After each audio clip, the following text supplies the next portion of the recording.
قصص کی آیت نمبر 70 وَهُوَ اللَّهُ لَا إِلَٰهَ إِلَّا هُوَ لَهُ الْحَمْدُ فِي الْأُولَىٰ وَالْآخِرَةِ وَلَهُ الْحُكْمُ وَإِلَيْهِ تُرْجَعُونَ۔ اللہ وہ ذات ہے کہ اس کے علاوہ کوئی معبود نہیں، اسی کے لیے ہے تعریف دنیا میں بھی اور اسی کے لیے ہے تعریف آخرت میں بھی۔ اس کا کوئی حکم ایسا نہیں ہے کہ اس کی نعوذ باللہ مذمت کی جائے کہ یہ حکم ظلم پر مبنی ہے، نا انصافی پر مبنی ہے، یا نعوذ باللہ جہل پر مبنی ہے، یا نعوذ باللہ کسی مصلحت کے بغیر ہے، اور پھر لوگ اس بات پر اللہ کی تعریف نہ کریں۔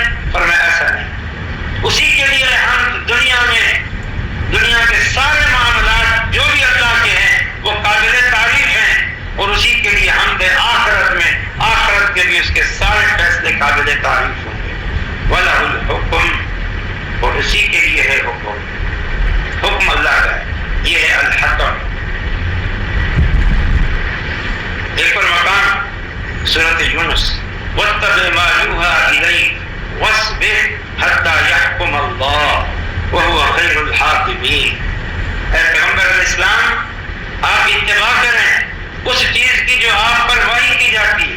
اب دیکھیں حکم کس کا ہے، شریعت کس کی؟ اس شریعت محمدی کا معنی یہ ہے کہ وہ شریعت جو محمد صلی اللہ علیہ وسلم لائے ہیں۔ شریعت محمدی کا معنی ہے وہ شریعت جس کو اللہ نے دی اور محمد نے اس کو بیان کیا صلی اللہ علیہ وسلم۔ اصل شریعت اللہ کی، اصل شریعت اللہ کی ہے۔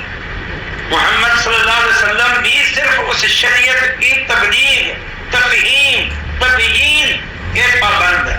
اس لیے کیا کہا اس آیت میں وَاتَّبِعْ مَا یُوحَىٰ إِلَيْكَ، اے پیغمبر آپ اتباع کریں اس چیز کی جو آپ کی طرف وحی کی جاتی ہے۔ وَاصْبِرْ، باقی صبر کر۔ کوئی آپ کی مخالفت کرتا ہے، کوئی تبلیغ میں روڑے اٹکاتا ہے، کوئی عمل نہیں کرتا، مذاق اڑاتا ہے، وَاصْبِرْ، آپ صبر کریں حَتَّىٰ يَحْكُمَ اللَّهُ۔ اب قیامت کے دن اللہ خود فیصلے کرے گا، اور ان فیصلوں میں فیصلہ کیا ہوگا؟ جزا اور سزا۔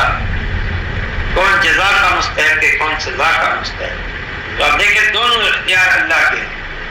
دنیا میں آپ اتباع کریں اللہ کی شریعت کی، آخرت میں فیصلے اللہ کرے گا۔ نہ دنیا میں اختیار کسی اور کے پاس ہے کائنات کے نظام کو چلانے کا، شریعت بنانے کا، نہ آخرت میں جزا اور حساب کا نظام کسی اور ہاتھ میں۔ یہ ہے اللہ کی ذات، یہ ہے اللہ کا ایک تعارف اللہ تعالیٰ کے الحکم ہونے کے معنی۔ ایک حدیث مبارک ہے ابو داؤد میں، ایک قافلہ آیا، اس میں ایک شخص تھا، قافلے کے لوگ اس کو ابو الحکم کہہ رہے تھے۔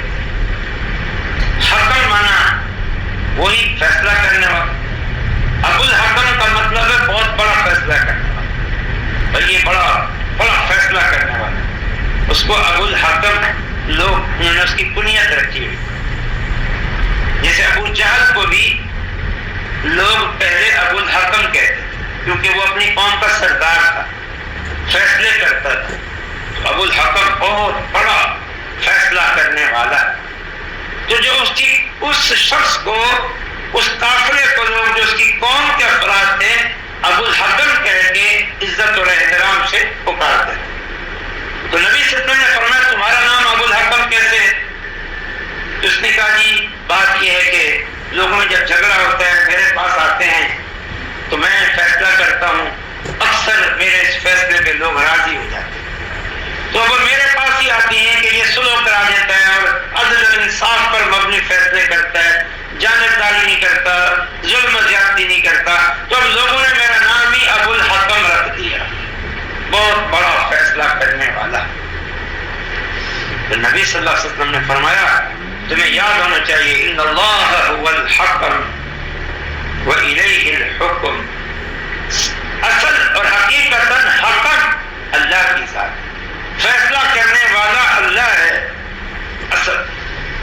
اب اگرچہ یہ دنیاوی معاملات میں فیصلے کرنا جائز ہے، لیکن حکم چونکہ اللہ کا نام ہے اور اس میں اللہ سے تشابہ پیدا ہو رہا ہے، اس لیے حکم اللہ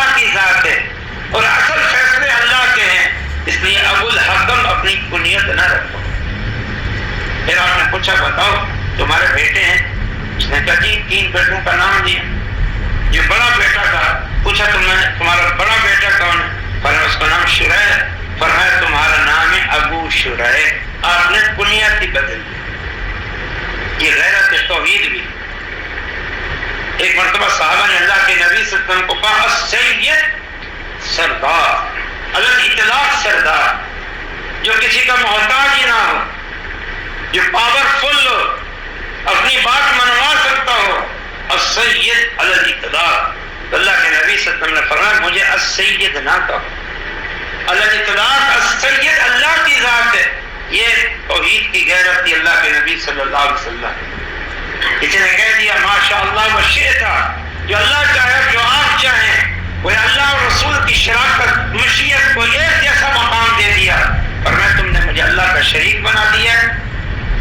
خبردار ایسا نہ کہو، قل ماشاء اللہ، کہہ دو جو اللہ چاہے، ثم شئتا، پھر جو آپ چاہیں۔ فرق حکم یہ اللہ تعالیٰ کے ناموں میں سے ایک نام ہے، اور جب اللہ الحاکم حکم ہے تو یہ ایک نام بھی اللہ تعالیٰ کے جمیع دیگر اسماء اور جمیع دیگر صفات اولا کو متضمن ہے، اس پہ دلالت کرتا ہے۔